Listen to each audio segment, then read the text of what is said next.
Namaskar. I'm a movie star. I'm 51 years of age. And I don't use Botox as yet. So I'm clean, but I do behave like you saw, like a 21-year-old in my movies. Yeah, I do that. I sell dreams and I peddle love to millions of people back home in India who assume that I'm the best lover in the world. If you don't tell anyone, I'm going to tell you I'm not, but I never let that assumption go away. I've also been made to understand there are lots of you here who haven't seen my work, and I feel really sad for you.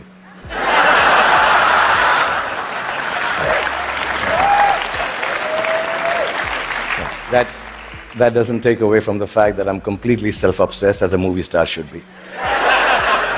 That's when my friends Chris and Juliet called me here to speak about the future you. Naturally, it follows I'm going to speak about the present me.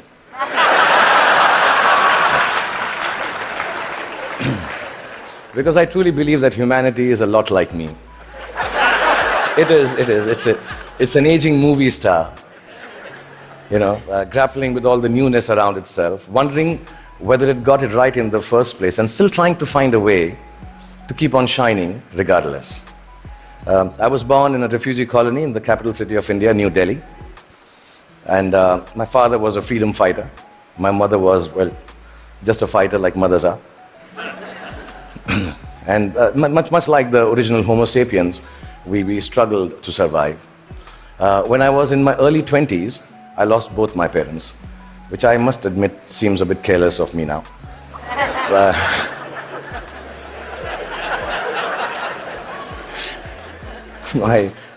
I do remember the night my father died, and I remember the driver of a neighbor who was driving us to the hospital.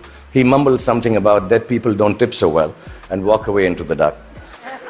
And I was only 14 then, and I put my father's dead body in the back seat of the car. And my mother besides me, I started driving back from the hospital to the house. And in the middle of a quiet crying, my mother looked at me and she said, "Son, when did you learn to drive?" And I thought about it and realized, and I said to my mom, "Just now, Mom." So from that night onwards, much akin to humanity in its adolescence, I learned the crude tools of survival. And the framework of life was very, very simple then, to be honest. I thought, you just ate what you got and did whatever you were told to do. I thought celiac was a vegetable. And vegan, of course, was Mr. Spock's lost comrade in Star Trek. You married the first girl that you dated, and you were a techie if you could fix the carburetor in your car. I really thought that gay was a sophisticated English word for happy. And lesbian, of course, was the capital of Portugal, as you all know. That was it. So we relied on systems created through the toil and sacrifice of generations before to protect us. And we felt that governments actually worked for our betterment. Science was simple and logical. Apple was still then just a fruit, owned by Eve first and then Newton, not by Steve Jobs. Till then, it was. And Eureka is what you screamed when you wanted to run naked on the streets. You went wherever life took you for work, and people were mostly welcoming of you. Migration was a term then still reserved for Siberian cranes, not human beings. Most importantly, you were who you were, and you said what you thought.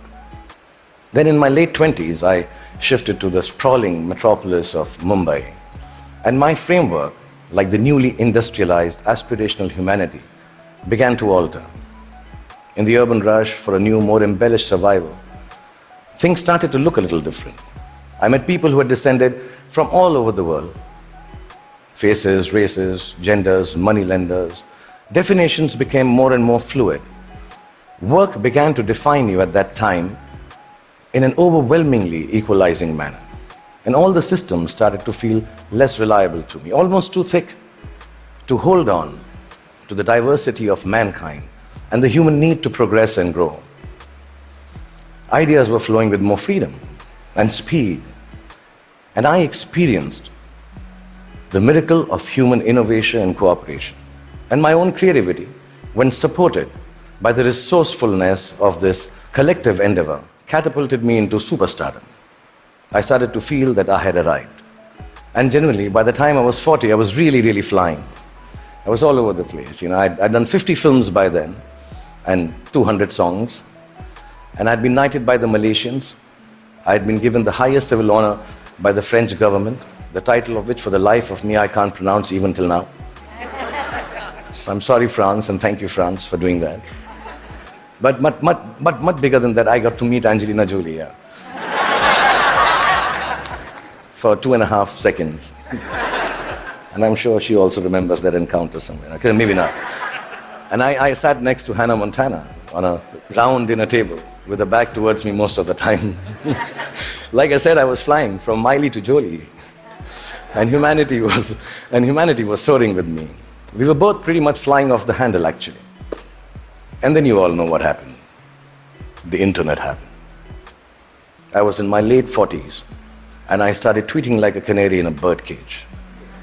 And assuming that, people who will peer into my world will admire it for the miracle I believed it to be.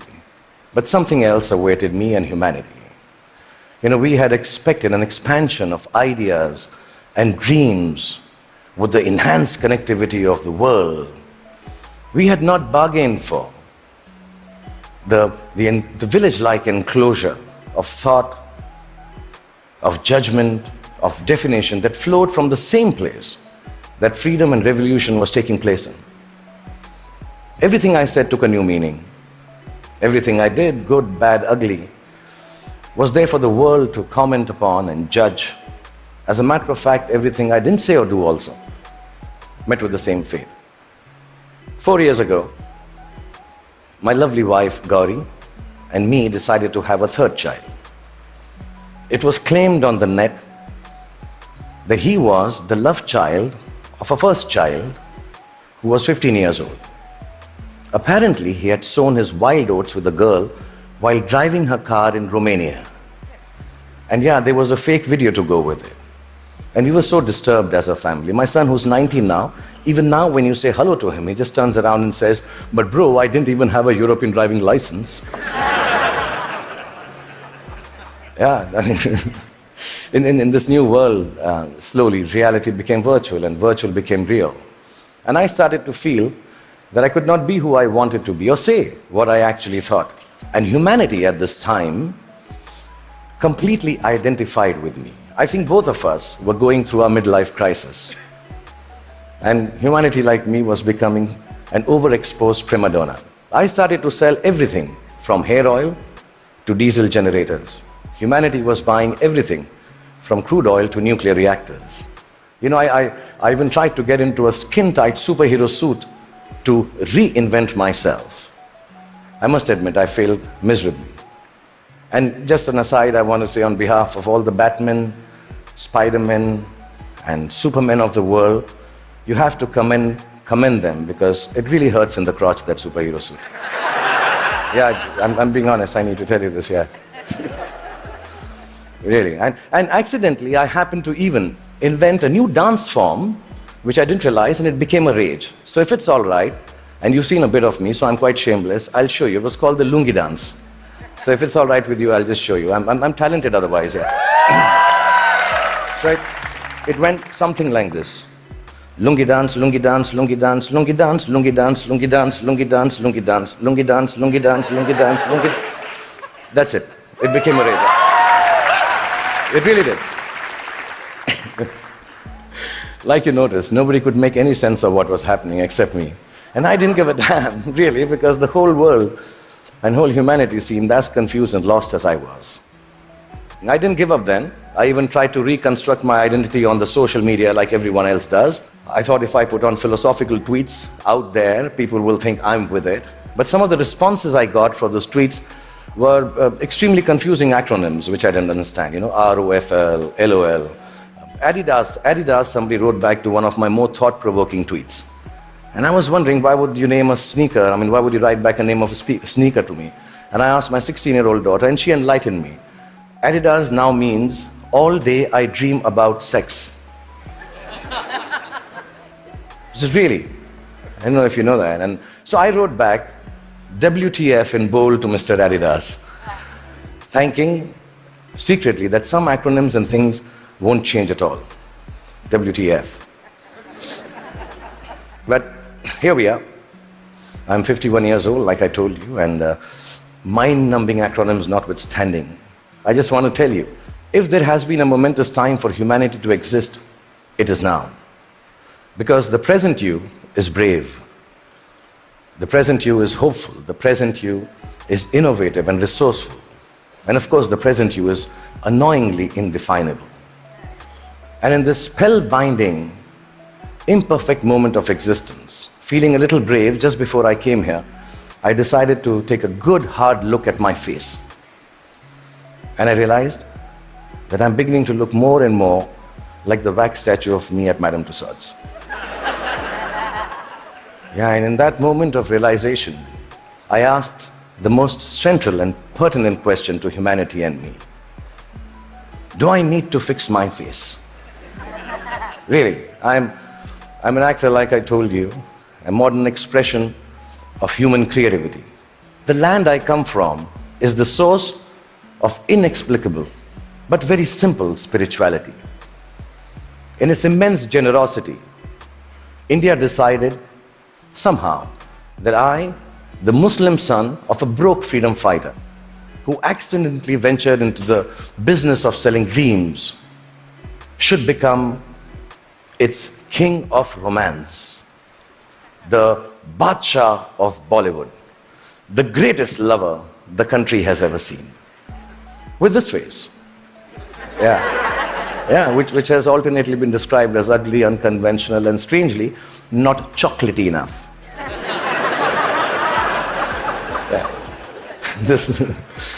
The people of this ancient land embraced me in their limitless love. And I've learned from these people that neither power nor poverty can make your life more magical or less torturous.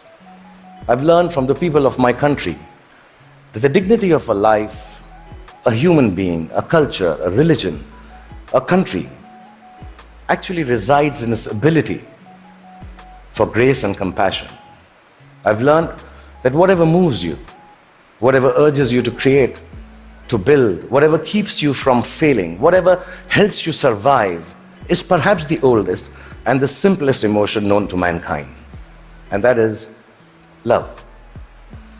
A mystic poet from my land famously wrote, Pothi padi padi jug bhaya, pandit bhaya na koi. Pothi padi padi jug bhaya na pandit koi. Dhai aakhar prem ke, pade so pandit hoy. Which loosely translates into that whatever, yeah, if you know Hindi, please clap. Yeah, it's very difficult to remember. Which loosely translates into actually saying that all the books of knowledge that you might read and then go ahead and impart your knowledge through innovation, through creativity, through technology. But mankind will never be the wiser about its future unless it is coupled with a sense of love and compassion for their fellow beings. The 2.5 alphabets which form the word prem, which means love, if you're able to understand that and practice it, that itself is enough to enlighten mankind. So I truly believe the future you has to be a you that loves. Otherwise, it will cease to flourish. It will perish in its own self-absorption. So you may use your power to build walls and keep people outside. Or you may use it to break barriers and welcome them in. You may use your faith to make people afraid and terrify them into submission. Or you can use it to give courage to people so they rise to the greatest heights of enlightenment. You can use your energy to build nuclear bombs and spread the darkness of destruction, or you can use it to spread the joy of light to millions. You may fill up your oceans callously and cut down all the forests. You can destroy their ecology or tend to them with love and regenerate life from their waters and trees.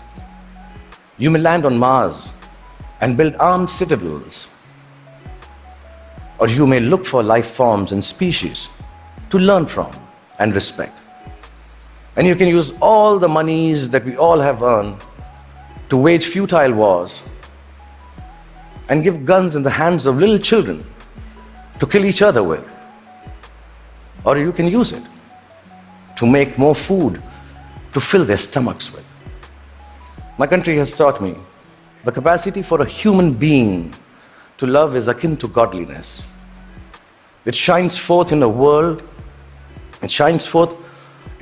which civilization, I think, already has tampered too much with. In the last few days, the talks here, the wonderful people coming and showing their talent, talking about individual achievements, the innovation, the technology, the sciences, the knowledge we are gaining by being here in the presence of TED Talks and all of you, are reasons enough for us to celebrate the future us. But within that celebration, the quest to cultivate our capacity for love and compassion has to assert itself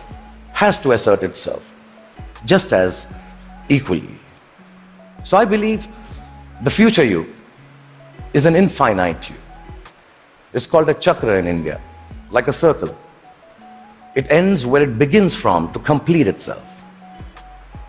A you that perceives time and space differently, understands both your unimaginable and fantastic importance and your complete unimportance in the larger context of the universe.